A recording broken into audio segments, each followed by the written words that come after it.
Welcome everyone, and thank you for joining us for this upcoming panel, Outsourcing in Colombia, from Goods to Services. My name is Lina Delgado, Executive Director of the Colombian American Association. The Colombian American Association was founded in 1927. We are the first binational chamber of commerce for Colombia established in the United States.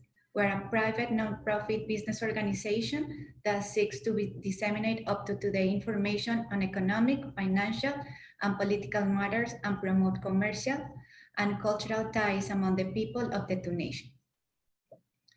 We are honored to have such an incredible panelist for this program: Vice Minister of Commerce, Laura Valdivieso, Andrés Bernal, CEO of Colombia, Guyana, and Peru, at the Teleperformance, and María Satizabal, CEO of Imaginamos. Thank you for accepting our invitation to be here with us today. Please remember that you can send questions at any time, and the moderator will read them during the Q&A session, which will be 30 minutes before we end this program. I would like to thank our sponsors who are making this conference possible: Wilkie Farr and Gallagher, Content Room, and our partners, Philip Morris International, ProColombia, WeWork, Look for Capital, Cámara Colombiana de Comercio Electrónico, LAFCA, and Nearshore Americas.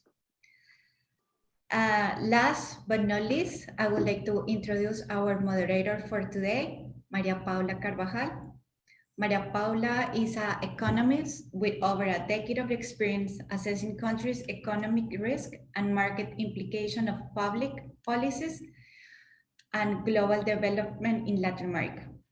Her experience spans work in financial institutions, rating agency, academia, research, and emerging markets lecturing. She's a current vice president at Goldman Sachs, where she heads the team covering Latin America sovereign and economic risk.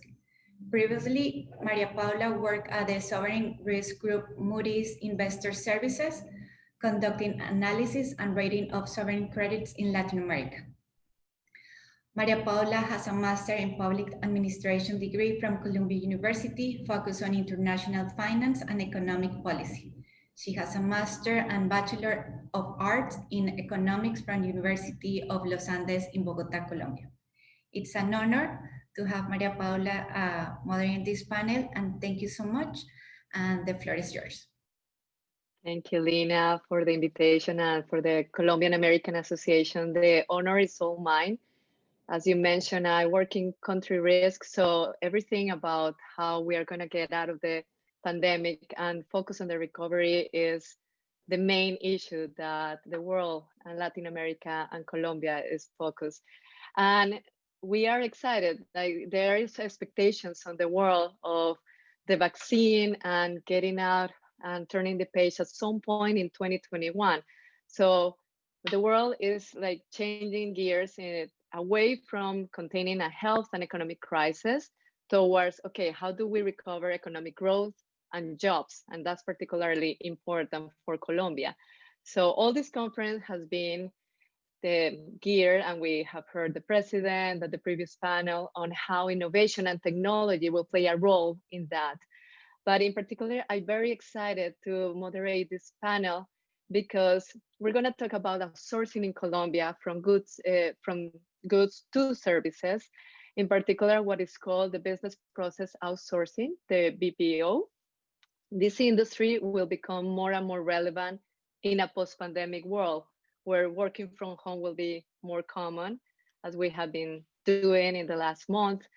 Also, outsourcing services, digital services, is not going to be a psychological issue anymore. People are getting used to the pandemic, accelerated that trend.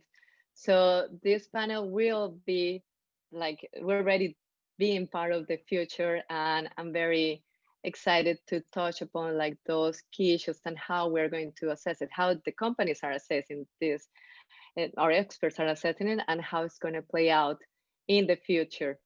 We are going to talk about like a definition. There's several components for the BPO industry. Their competitive advantage of Colombia for this industry that we're going to touch upon, and also what are the key elements for the recovery that the industry will be playing and the multiplier effect that the investors will play, to make the effect long lasting. So for that, we have an exceptional panel of experts that I will give a brief description of their bios. So beginning with by Minister of Commerce, Tourism, Industry and Tourism, Laura Valdivieso. She's a lawyer from Universidad Javeriana in Bogota with a postgraduate studies in international business from Los Andes University and leadership studies from senior management and American legal systems of the Institute of International Law in Washington. Deputy Minister Valdivieso serves as Vice President of Development and Regional Investment in the Chamber of Commerce of Bucaramanga. She was a partner at the firm Research and Opportunities International Strategy Consultants, General Secretary of the Ministry of Agriculture and Rural Development, Executive Director of the Colombian Association of Edible Fats and Oil Industry, and was Deputy Director of Foreign Trade of the DIAN, the Director of National Taxes and Customs. Andrés Bernal is an industrial engineer from Universidad de los Andes with a specialization in finance from the same university and an executive MBA from INALDE. He has extensive experience in leading business, sales, finance operation, and human resource management units. His experience in multiple countries stand out, which has allowed him to specialize in different areas and cultures. During the last 22 years, he held different regional positions in the multilateral and multinational IBM. And in January 2020, he was appointed as CEO of Teleperformance Colombia, Guyana, Nicaragua, and Peru. And last but not least, María José Satizabal. She describes herself as a company builder, business transformation, financial consultant, and startup strategist in Latin America. She holds a bachelor's degree in international marketing and advertising from IESE University and has a master in science of management from Montpellier Business School. María José participated in the MIT program G Lab, designed to help entrepreneurs in emerging economies. In 2017, she started working at Imaginamos as a business strategy executive director for LATAM. And she's currently now the CEO of the company. So welcome again, it's a privilege to be moderating this panel. So without further ado, let's start the discussion. Let's start by defining what is BPO. So we will start from different, our panelists from the private sector. BPO, as we mentioned, is important because it will improve speed of and efficiency of several business purposes. There are different type of categories. For example, you can have front office services, such as technological support, or you can start having back office services, such as billing. So María José, let's start with you. From your perspective in Imaginamos, what type of BPO services do you provide? Good afternoon, everyone. Well, we've been building technology for over 14 years now in Imaginamos, and we don't see technology as a product, but rather than that, we see it as a way of thinking, a way of solving things for our clients.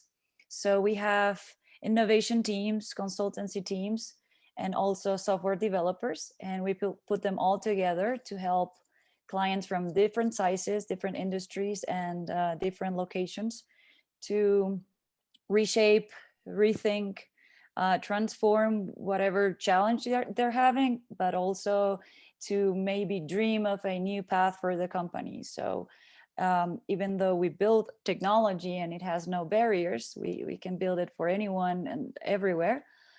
We also accompany that with consultancy, strategy consultancy, and innovation, so we can put technology to the service of business models and KPIs and whatever the business needs to achieve. As a BPO company, kind of what we do is we help companies take care of their usual business while we teach them, accompany them, and build technology for them so they can transform into something more digital.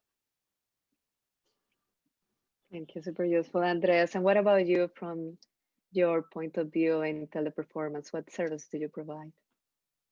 Okay, well, good afternoon to everyone. Thank you, Maria Paula. Well, to address your first question, a BPO refers to the process of contracting different business functions to be handled by a third party. It could be front, could be back, or any business function that you could imagine. Teleperformance is leading BPO company worldwide, considering the widest geographic reach, the deepest language capabilities, and the broadest array of services. But now let's begin by focusing on our approach to the service we provide to our clients and their customers through the high touch, high tech approach. Both are equally important in creating a unique and special interaction, which also must be simpler, faster, better, safer, and more cost effective, which, by the way, many clients in these difficult times are expecting. With the global network of talents, competencies, and assets, Teleperformance become an omnichannel, I would call it like an omnichannel solution. And particularly in Colombia, we do have a very strong capabilities in different offerings, in different solutions. The well-known one is customer experience, but we do have as well technical support. Right now, mainly in the IT industry, but I'm really confident that we can expand our actual capabilities to other industries. Sales is another offering, which is becoming very strong, and we are heavily investing considering the important potential that we see in this offering. Content moderation, it is another important global trend that we see as a huge opportunity to capitalize. One of the most important and large new logos from the economy industry that we signed up this year purchased this service from us. And I can tell you that by now, it is becoming one of our top clients in our operation. And considering this such a short period of time, Colombia is becoming a recognized hub worldwide for content moderation. We have some other solutions like collections, digital agency, a back office that you already mentioned, and some other specialized service such as visa processing and real-time interpreters needed in the health or legal procedures. So right now, the special Colombia talent has positioned TP Colombia as one of the most vibrant, agile operations around the world. I'm very proud of what we have achieved. The capabilities we have created, in addition to the special feature of our people, created a footprint in over 45 geographies we serve from all over the country. So that's mainly it. Yeah, so that is, led me to Vice Minister Valdivieso. Andres mentioned it, like how Colombia is becoming like a hub for content moderation. In the previous panel also there was mentioned like the several benefits of Colombia, like through the fintech approach. What about like overall like the outsourcing BPO service? What is the ministry doing? What are like the strategic advantages of Colombia? Why investors should like that are looking into this industry invest in Colombia? And also, why focusing on exporting services as opposed to goods as it was the tradition? Oh, good afternoon, and thank you for having us. I would like to make a reference to some key aspects of the Colombia business process, outsourcing of BPO sector, and what are the main initiatives from the government to promote this sector. Afterwards, let me explain why is it important to Colombia to focus on exporting knowledge-based services rather than goods. Companies are increasingly looking for remote solutions to meet the flow of requests from end consumers and companies' interest, which Colombia understands and fulfills. Colombia is one of the most attractive destinations in the world for the localization of BPO services due to the availability and qualification of human talent, the competitive cost we have, and favorable business climate, which allows the country to consolidate as an export platform of increasingly sophisticated services that incorporate new and better technologies. According to DANE, our National Statistics Department, the nominal revenues of the BPO sector grew by 1% in the first semester of 2020, even in the middle of the pandemic, compared to the same period of 2019. And even though indicators of employment and exports have been affected by the pandemic, this sector stands out in the services macro sector. To stimulate and to foster the BPO industry, the government has included several strategies within its internationalization agenda, which includes, first of all, a joint effort with the Inter-American Development Bank to strengthen our productivity and export capacity, as well as the regulatory frameworks and boost interinstitutional capacity to sell, as I said before, knowledge-based services in international markets, among other activities. The development of the growth pacts or Pactos por el Crecimiento, which are sectorial plans led by our Vice President, which include the BPO sector to identify productivity and internationalization barriers, along with the private and the public sector entities who are committed in the short and the medium term to solve them. In addition, in the Vice Ministry of Trade, along with ProColombia, our promotion agency, we created a new program which is called Internationalization Fabrics, which objective is to promote non-mining exports in a sustainable manner by providing technical assistance to, particularly to SMEs, to create the internationalization business models, create their trading areas, optimize their trade operations within their companies, create alliances, among others. And this year, our goal is to intervene and to work with 400 companies, and of course, including the BPO services sector enterprises. In addition, ProColombia has also strengthened its capacity to support companies from the BPO sector to effectively participate in specialized commercial and promotional events, which are key to bring together our exporters and with the international buyers. Finally, to encourage the internationalization of the services sector, the government decided to adapt two traditional instruments we had to the needs and the particularities of the sector.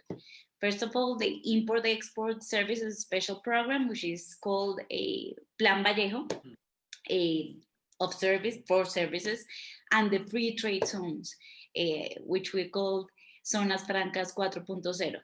On one hand, with the issuance of the Decree 285 of 2020, the conditions for accessing the Plan Vallejo program became more flexible, and some requirements were eliminated.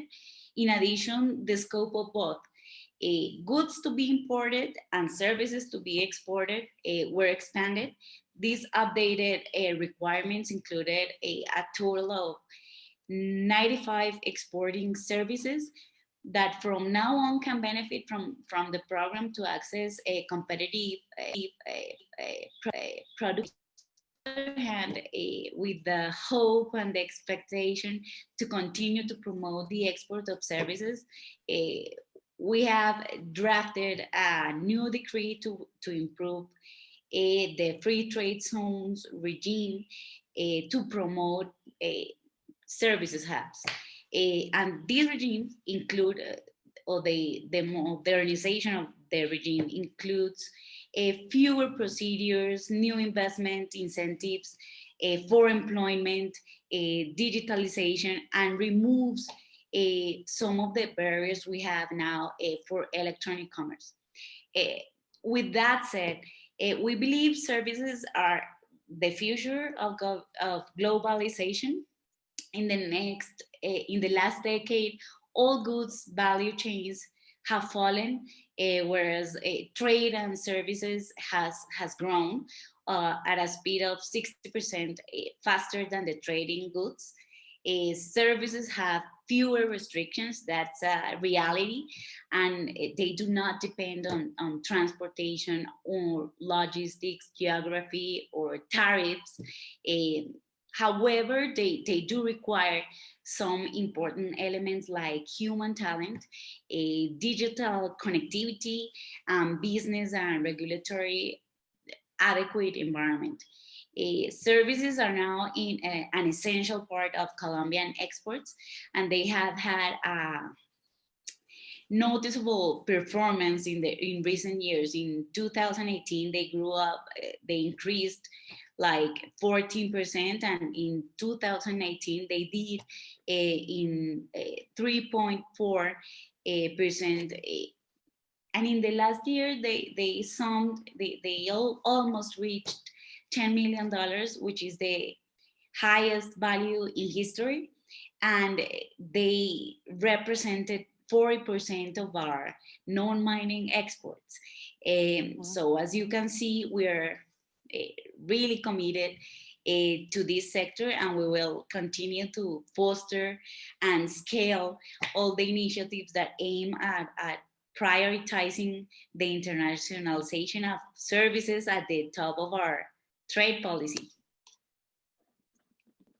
Thank you, Vice Minister. Definitely very relevant, and for sure that trend will continue in the following years.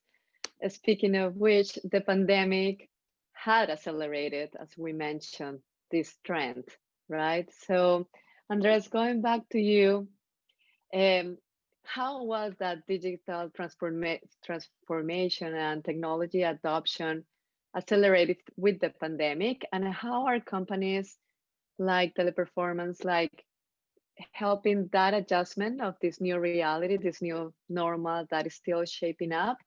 And how do you also mitigate risks that come along with that, such as like cybersecurity or others?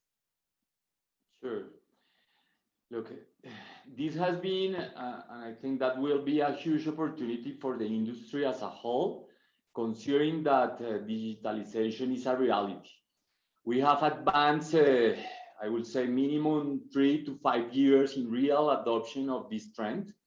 You will just need to see the digital banking movement, the e-commerce growth, and you will agree with me that we just have a real improvement on time.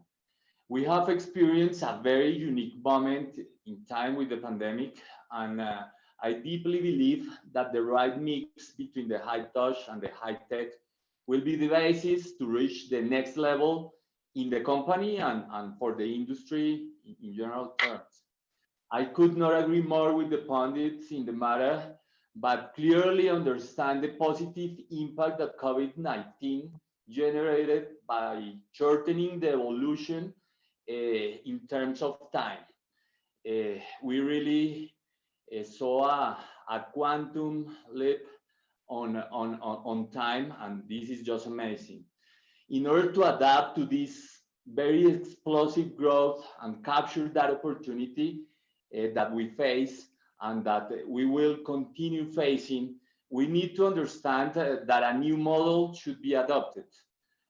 Just to give you an example, back on March, the work at home model was required, and a huge turnaround in many, many different aspects was needed. We have created, just for this year, new jobs, 13,000 new jobs opportunity we created in Colombia during 2020. Jobs that are located in more than 200 cities all over the country, and not just cities as well, municipalities, where, as you can imagine, the logistics, the IT management, the security, the training of all those people, the onboarding, well, all the different processes that now need to be completed in a virtual environment need to be adjusted and redesigned internally in the company. Now, the challenges are very different, and we understand the business will never look like pre-COVID-19 times. We have deeply incorporated in our DNA the batch of change without hesitation by relying on our people and our talent, and of course the technological tools that match the client needs that are claiming very loud. Today, more than ever before, none of those two can exist without the other. I mean, the human touch and the technology touch needs to go together. Our clear proof of that is when we migrated 20,000 people to work from our sites around the country, to work from the safety of their homes in just less than 3 weeks back in March. However, it was not just to pick up computers and move. Behind that phase, we needed to deploy all the tools and technological capabilities to leverage what our workforce was doing from home. It was literally a battle we fought in many fronts. Right now, I mean, nowadays now, more than 35,000 people are working from home with many challenges that I already described. Some of those challenges are already solved. Some others are work in progress, but I have no doubt we will get there. These 10 months have been like creating a new company. Literally, we are creating a new company. You were asking for example, the biosecurity chapter to secure our employees and their families is one complete chapter. The second one is the cybersecurity chapter to secure our clients' operations and their customers. I will say a third chapter could be the agility and delivery excellence to maintain and in most cases improve KPIs to pre-COVID stages, because in all those discussions with your clients, even though you are working from home, you need to deliver what they expect. And I will say that the fourth chapter is related with the new management model that we have implemented to operate. We call it a cloud operation model. We announced it a couple of weeks ago, and we are already running the business from that concept. As I said, I see this moment as a unique time to capitalize all our experience, all our assets, and keep adapting to the new world needs. That's mainly it. Thank you, Andres. Just a reminder of the housekeeping item, please send the questions throughout like the chat and the Q&A. So going back to you, Maria Jose, the Vice Minister mentioned all the initiatives that the government is doing for promoting like the BPO services. Andres mentioned all the logistics and the job creations. There's 13,000 jobs, which is amazing. Also, the role both mentioned like the role of human capital in the development of the industry. So can you please provide like an example of BPO services? How would that play a role in the job creation in the post-pandemic world, for example, with platform or talents for the much needed recovery in 2021? Sure, Maria Paula. Well, I do think that BPOs and services play a key role in Colombia's recovery, economic recovery. BPOs, specifically the orange economy or digital sector in our country, represents 2% of our GDP, which is similar to civil engineering sector, gas, electricity, and some others. So it's really important. As we were talking, COVID-19 has changed many things for us. Most importantly, the way we think, the way we buy, the way we get in touch with brands, but also the way we work or produce incomes for our families. In the US, for example, talking that this event is hosted in New York, well, the non-farm payroll employment failed this year by 20 something million.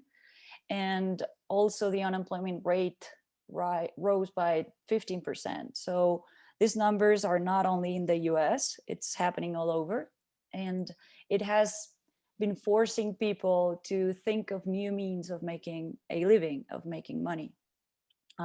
In terms of talent, as you were asking, the gig economy is nothing new. It's not a new phenomenon. Freelancers and consultants have been around for a while, but due to the effects of the pandemic, what was perceived as a side hustle now is becoming a necessity. On the other hand, well, technology and the development of companies like ours, like Imaginamos and Teleperformance, and of the efforts of governments making the economies more digital, the barriers to entry have been lowered so much that gigs have become easily accessible to an unprecedented number of people. Now, this gig economy or this gig sector of talent exportation or talent services turn out to be a $1 trillion industry with millions of participants. So as I was saying in the introduction, in Imaginamos, what we do is we build technology at the service of a business model. What we do is we find within the company or for our clients an opportunity, blue ocean to call it that way, if they still exist. And we build the business model and then we build the technology for it to become a startup. It can become a startup like we did with Rappi. We found an opportunity, we constructed the business model and then build the technology. We incubated the startup till it started walking and now it left the house. And we do that for our clients and for ourselves. And we've done it again. We've built a startup based on talent exportation, to call it that way. And what we do is we encourage young people in Colombia with great creativity and analytical skills to choose careers or working paths that are in higher demand with higher job expectations, salary expectations. And we pull them to, for example, technology or software design and software engineering. And this platform connects independent talent with companies of all sizes, all industries, and all over. And what we really want to do is to help people to reach vacancies or job opportunities wherever, sitting from their houses. Of course, as I was saying, COVID has been very hard in many ways, but it has also changed the mindset and has made this very possible for young Colombians to show what they're capable of in projects where they just don't need to get a plane. In 2019, Colombia, for example, exported this sort of talents and digital services for a total of $238 million, exceeding national expectations in 114%. So this is a really, really interesting sector to invest and to support while seeking for economical growth. Why services rather than products to reshape or reactivate the economy and to invest? Well, as our vice minister was saying, consumers are turning a little bit more to the renting or demanding of services rather than buying the products. We've seen this with Uber, Airbnb, where people no longer dream of having the asset while they can rent it or acquire it for hours, even for hours. So this tendency and this mindset is very useful when thinking of investing or pushing services instead of products. It's less expensive to start. If you're a service-based company or startup, you can pivot faster when external conditions change. There is higher value shared within all the actors and companies involved in the system. And technology is helping eliminate those barriers and making key variables like time, money, and quality bigger in terms of creating value. So yeah, well, I do think this is a really interesting sector to recover any economy, and ours in particular, as we've seen with this latest numbers and the ones that our vice minister was saying. It's something we've been focusing on, and we've been preparing our talent to be every time more prepared and more ready and keen to succeed and create value for people contracting us, hiring us. It is very exciting, like to see the focus on the private sector, the government, and how it's like very fast and like adequating for the future of the not only the recovery, but just like the trend in the world. We have just been notified that the vice minister has to leave. Like, of course, you are very busy, but the overview that you gave us is really, really helpful for the investors in the audience and for like just like the people interested in this important topic. So thanks so much for your time. We will follow up like on any other questions like target to the government, but very, very insightful, Vice Minister. Thank you, Maria Paula. Unfortunately, I have to leave, but it all comes to this question that we've been discussing recently in the internationalization mission we have, which was highlighted actually by Ricardo Hausman from Harvard University. And he said, does Colombia wants to resemble China in terms of offering an overwhelming amount of products regardless of sophistication, or does the country wants to resemble India in terms of its potential to offer quality services? And it all comes to this question, and we are totally committed to export more services and hopefully from the BPO sector. Thank you for having us. And in the future, people will refer to Colombia. They want to come like Colombia. Thanks so much, my minister. No, thank you for having us. Bye. Bye. So let's continue, Andrés, with you.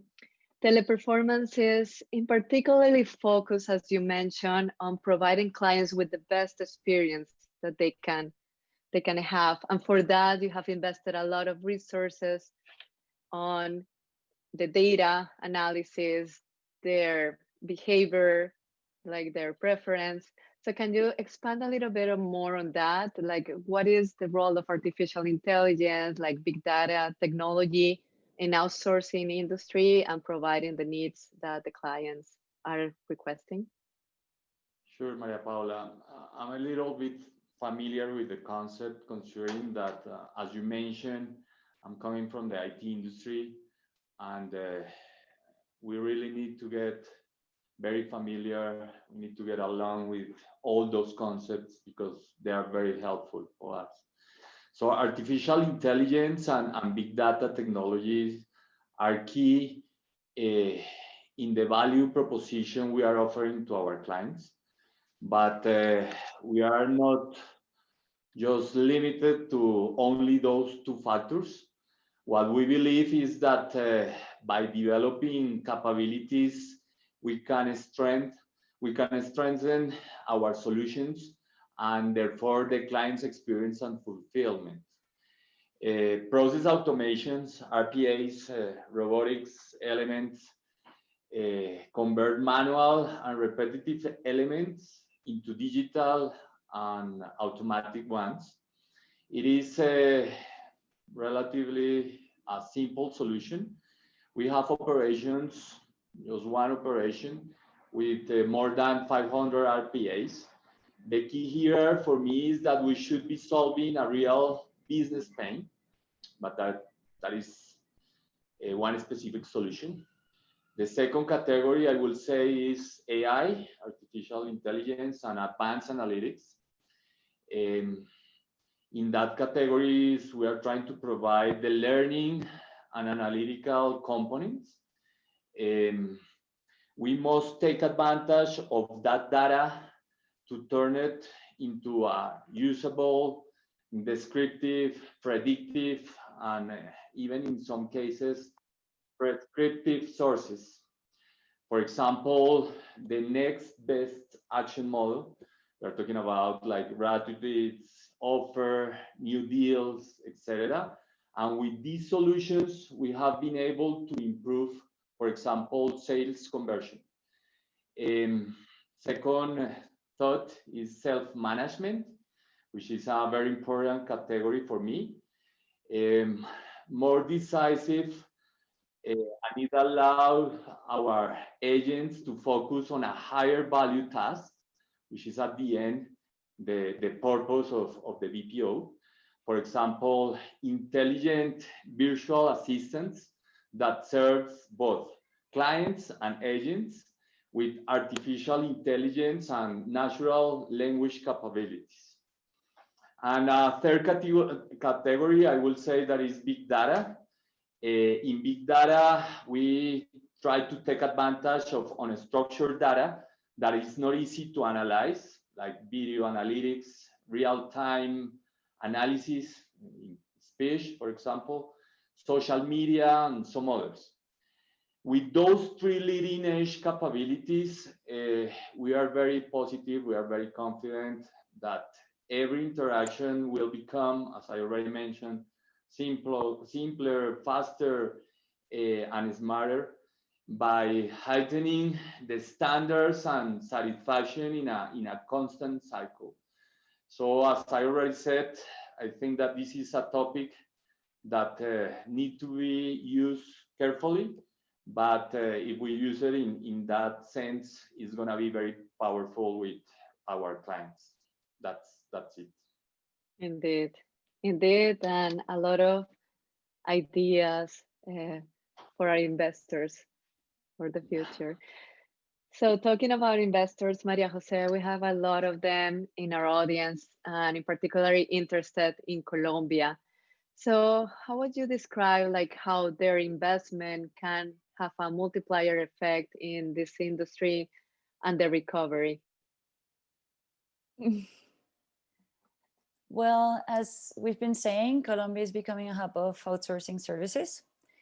And actually, the World Bank, in its Doing Business report, catalogs Colombia as the 5th country in the world among 183 and the first in Latin America to be a good place for investment, to protect investors.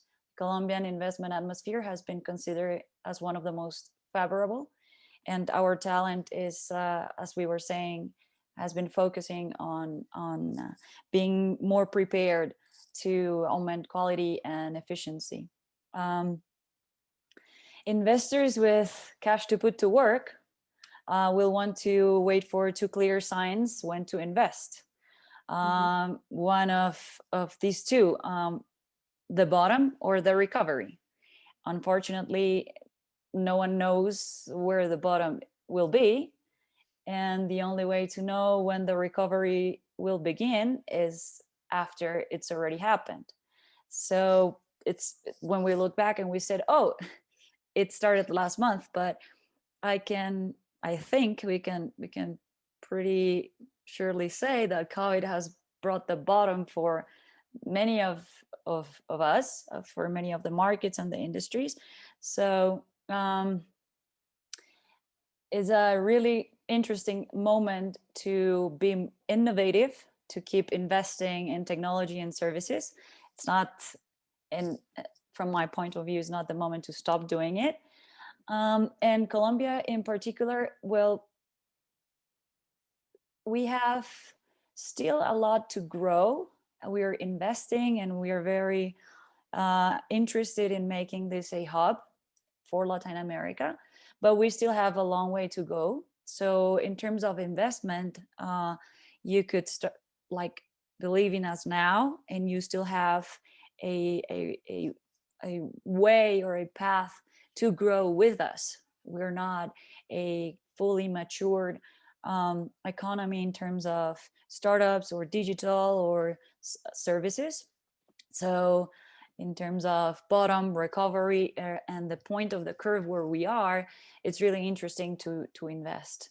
Talking about potential startups or businesses and services, for example, we are not as mature as Estonia could be. Estonia is a 1.3 million people country with, I think, 5 or 7 unicorns.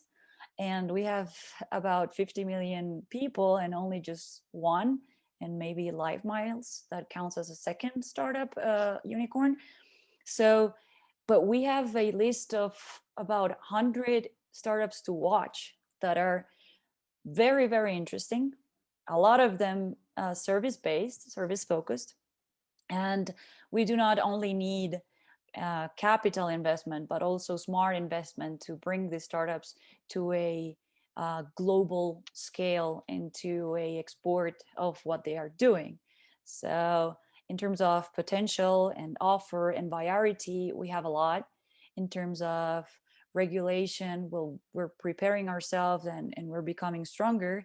And in terms of where are we for an investor to believe in us and for it to be not a favor, something interesting and profitable for them, well, we're still in that point where the believers can get some value and return while they accompany us to grow. Definitely the key point is don't miss the bus and invest to the opportunities that we have right now. Of course. What are you waiting for? No, definitely. The conditions are there for sure, and the potential.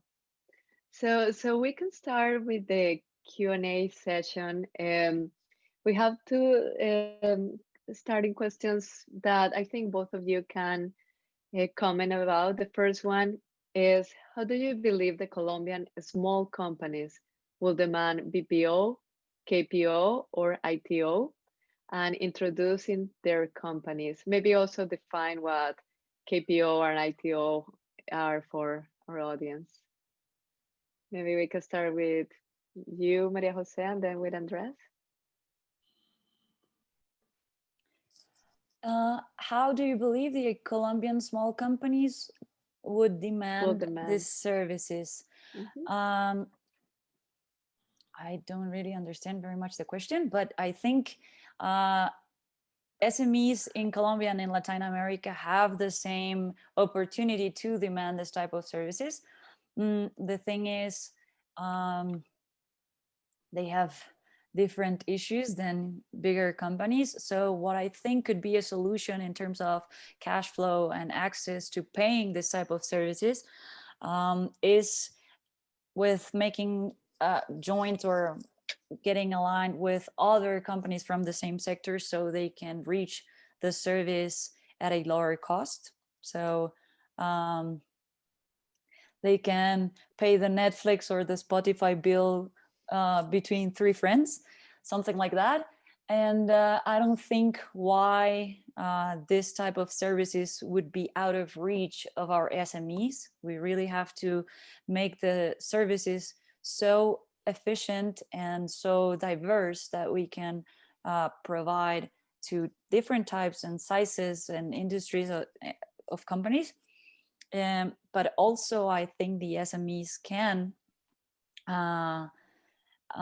get together with other companies that are in the same sector or something related to them, so they can access financial, accounting, sales, tech, management services as a group. That could be an idea. Those are good ideas. Andres, anything else on that? If I understand the question as well, if all of us agree that BPO refers to the process of contracting different business functions to be handled by a third party, I absolutely agree as well that the concept applied to small, medium, and large companies. I think that the important question that we should ask ourselves is, which ones are our core processes, and which ones are the processes that we are willing to outsource. As long as we do that process, let's say in the correct way, we are going to be given those tasks to companies that are expert in order to run that part of my business. And the idea is that those companies run it in a better way than the way that I can run it internally. That's the whole purpose of outsourcing the process that I run. But I believe that with the right questions, identifying the right processes, absolutely apply the concept for any size of companies. Thank you. The second question is related with ideas on how BPO can be implemented. So the question is, are there any examples of BPO for sales and of marketing? If so, can we hear quick examples of how it has worked? Or if there are not examples out there, can we ask the panel for thoughts and possibilities on this space? So any thoughts about BPOs for sales or marketing? Yeah, if you want, I can start on that one. Yes, please, Andres. Okay, well, as I mentioned, internally we have different offerings. One of that offering is directly related with sales and marketing. We have different kind of clients, let's say, and I don't want to go one by one, but I just want to give the main ideas on the different cases that we run. So for example, we have B2B and B2C examples. We have inbound and outbound examples. We have cross-selling and upselling. We have local clients. We have clients from the States, clients from Spain, from very different countries that we attend, from Bogota, from Barranquilla, from any office that we have locally. What I want to point out and highlight is depending on the need that the client has, definitely we have a specific offering that suits his needs. And we have very different examples. Lately, we have seen many utilities companies from the States that are willing that we run all the outbound sales, for example, just to give you a specific one. But comes from many examples that I can be sharing. And talking about marketing, I mentioned as well, in one particular client that we run, we have contact with 60 different LOBs, and one particular LOB required that we run the digital agency and part of their marketing process, and we are running that for that particular client. It is a very special client internally because it's one of our main clients in terms of revenue, in terms of FTEs, in terms of LOB participation. But in general terms, we can go in detail in any of those examples, but definitely we do have some cases to share if you require further detail or explanation. Thank you, very useful. Maria Jose, anything to add on that sales and marketing point, or? Well, I don't know any company that would outsource the selling service to you, but I do have two startups in mind that are really interesting in terms of providing you the data and the service where you can be way smarter in your marketing and service and sales service. So in terms of selling, I know data know from knowing data know. It's really interesting because with AI and this high-end technologies that Andrés has been mentioning this afternoon, they help you understand and predict how you can sell better and how you can know your users and your buyers better. And in terms of marketing, there's another really interesting, it's called whale and jaguar, the two animals, whale and jaguar. And it's data-based to make marketing in terms of the message, the product, the price, the channels, more accurate than if you didn't have any technology behind those decisions. So these two companies, these two startups, Colombian startups, won't do the work for you. You cannot outsource your selling team, so Datagram will do it for you, or your marketing area, so Whale and Jaguar will do it for you, but they definitely will provide you a really smart service so you can do it better, faster, more efficient, with better quality and more accurate, reducing your inventory, being specific to the price if your pricing techniques are not very sophisticated. So those are two startups to watch. Thank you. It's really fascinating how all this technology and data sources is just like solving problems that they were like not really a possibility some years ago. So it's definitely fascinating to see the evolution. And sticking with the same point, Andrés, this question is for you, but it touches upon a lot of what Maria Jose just said. You mentioned that big data and AI are like key components to strengthen the customer experience. How do you see the development of this infrastructure in Colombia? So Maria Jose alluded some of this, but can you please expand? Yes, sure. I would like to start that answer with the following example. We have been able to break many paradigms during the whole 2020. The first one I already explained, for example, which when I just came in the company, the first thing that I heard is all the business should be run on site. It was like a blasphemy to think that you could run the company from home for many reasons. And right now, 94% of our company is running from home. And I'm using that as an example because at the same time, we thought that was impossible to run the business from home, among others, considering the poor infrastructure that we thought that we had in Colombia. We have been able to break that paradigm as well. And right now we are delivering a service as good, at least as good as it was when all the pandemic started. That is a second example. And I'm using those examples just to point out that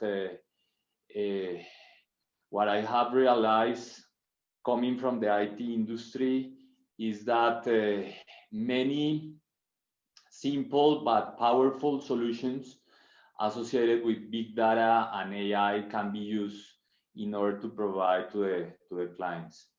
And sometimes we think that we need to have a complete end-to-end solution, that we need to just jump in the water when everything is fixed, but the pandemic just pull us to the water and wait to see if we could swim or not.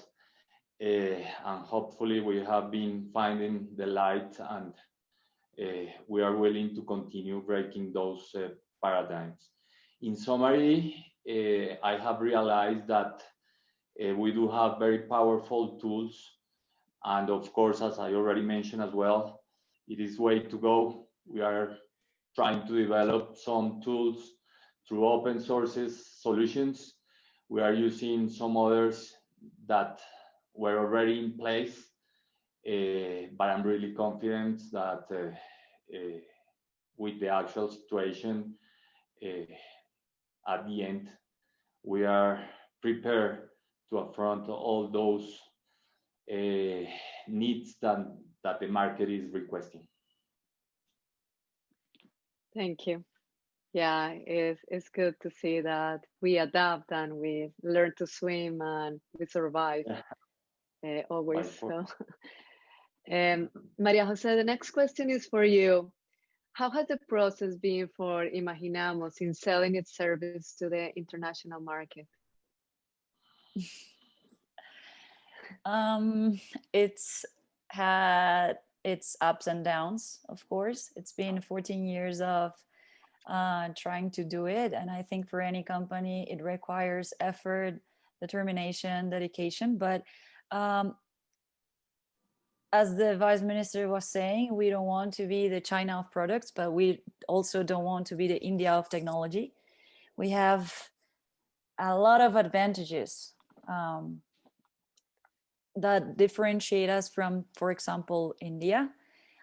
We are, as Colombians, we're very, very creative. Our tech design is very well known. So when Imaginamos talks about software development and how we can design a software experience, software interface, it's believable. They see our results and see our projects, and then they can compare what Colombians can do in terms of design and creativity and art, and how the technology that we build is more friendly, usable, attractive than something built in other types of countries. So that's made our path easier. And of course, having a son that is so famous like Rappi, it made our lives a little bit easier since 2014 or 2015, but it's still a job that we have to do. And I would encourage any company to keep pursuing this effort to export the talents or the services they have, and don't rest until you get it done. It's not easy, not even for us, not even with such a successful case like Rappi. So don't be discouraged by any barriers. We do have something that is different in our blood, in our DNA, in our culture, in our happiness, and everything that makes foreigners want to work with us. So just try to exploit that. Try to sell your company and your products, making it, being like emphatic on what we're different and how we can bring value to whatever company is hiring us.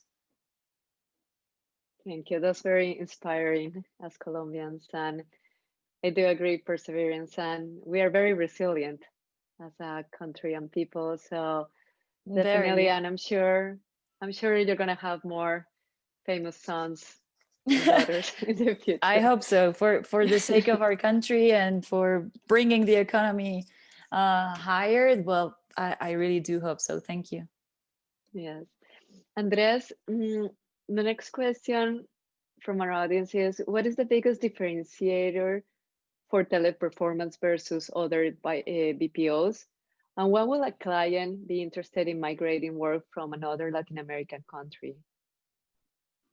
I would like to give you as well a little bit more background on our operation in Colombia. As I mentioned at the beginning, Teleperformance is the leader at global level. The second largest is almost 35% lower than Teleperformance at global level, just to give you a size of the company. So we are the leaders in the BPO industry. And I'm saying that because Colombia has become during 2020 to be the second largest operation of Teleperformance at global level, which is a very important achievement what we have done during this year. We started in the 5th place at the beginning of this year, and we are ending up in the second one. We have been receiving many recognition locally in terms of growth. We grew during 2020 around 70%, and we will be among the top 100 companies in Colombia in terms of income by the end of 2020. So I'm just trying to give you, as I said, an idea of the importance of the company internally in the group and internally in the country. But now to answer directly the question, I will say that right now we do have experience in many different industries. You just need to name it. If you want, that we can have many different reference in the telco industry, in the health industry, in the banking industry, in the e-commerce, in insurance, in any of the industries that you can possibly think of. We have many examples to share. Since my point of view, half of that growth comes from very satisfied clients that help us to be referenced to some other clients, and that give us a boost in terms of the growth that we are able to deliver. The second bullet that I will highlight is important balance between the high touch and the high tech. We are investing heavily in terms of innovation in transformation. We create a specific focus, and now I do have a vice president running that particular task, and we are giving a lot of attention and a lot of investments to innovate. The third reason that I will give you is almost half of our income comes from the new economy business. And as you know, if we are talking about new economy, we do need to be very agile. We need to reinvent ourselves constantly. And a proof of that is the results in 2020 with something that we weren't expecting, and we adapt according with the circumstances.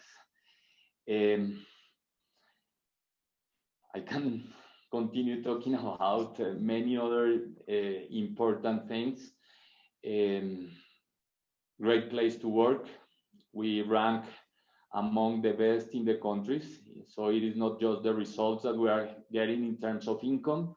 It is as well the results that we are getting according with the voice of our employees. If we talk about as well internal satisfaction, it is something incredible what the people is saying and is living internally in our company. I will say that we are living a very sweet moment among this very tough time in a global basis. For all those reasons, I do not have a doubt that PP Colombia is the best place to have and to evaluate as a possible prospect to consider as a partner in Latin America and even at a global level. Thank you, Andrés. Very convincing. Sticking with you, as CEO of Guyana, Colombia, and Peru, what would you say was the biggest difference between markets and services? And I will expand this question also beyond those countries. What have you seen in terms also on regulatory, human capital, anything that you think differentiates us? Look,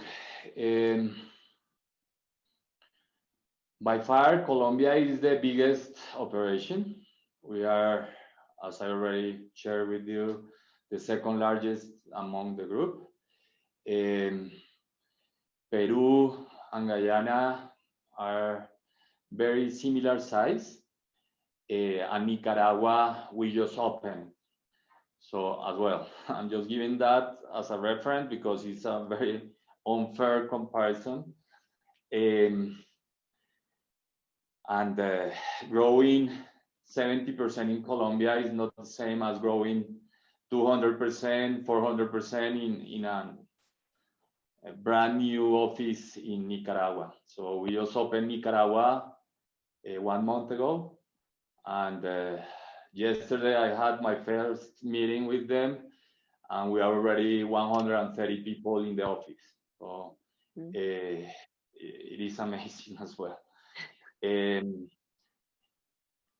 Peru, it is, and it had its own uniques.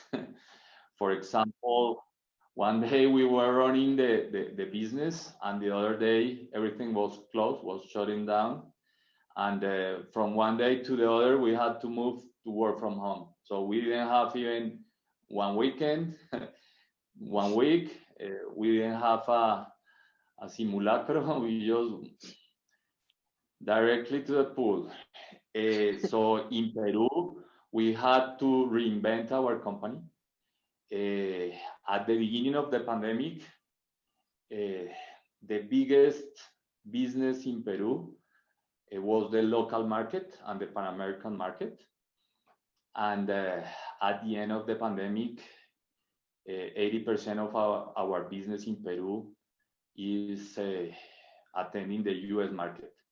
So we completely changed the revenue composition, the client mix, and we reinvent our company, and now we are selling the double in Peru as we were selling at the beginning of the year, which is incredible as well. And by the way, Peru, it's been run 100% from home. So we do not have even one person at the site. We are running the complete business from home, 100%. And in Guyana, well, associated with the last question that I got, the infrastructure and in general terms, the country capabilities to react in these particular times are tougher, are more difficult. But even with those hurdles, we were able to run half of our business from home. In the middle of the whole year, we were facing for 6 months political instability. We didn't know who was the president, and we need to live with that. That's what I want to present, the perspective of every country, because every country has a completely different stakeholders, difficulties, challenges, and size. But it is amazing. I mean, for me and for the whole team, this year has been 7 by 24 duty. And I was expecting that on December was gonna be easier, but no. We continue trying to stabilize our operation, because it's difficult during these times to have even a minute to relax. But has been amazing anyway. Also in Peru, they have 3 presidents in a week, and then like things keep going, right? Yeah, and you need to explain to your clients, because I have to do it in person and by a written communication, that is normal in Peru, that don't worry, that that is something that has happened in the past, that the political situation is very stable, that don't worry, that we are able to run it. And well, at the end, we deliver. So that's why we keep growing. But it's not easy. It is not easy. Correct. Maria Jose, you mentioned the success of Imaginamos on Rappi. Can you tell us more about the role of Imaginamos helping create Rappi? Sure. Well, Imaginamos has been focusing on having a entrepreneurial DNA since the beginning. And within Imaginamos, the leaders from that time were focused on finding new business opportunities. So before Rappi, we had co-created or helped fund different startups.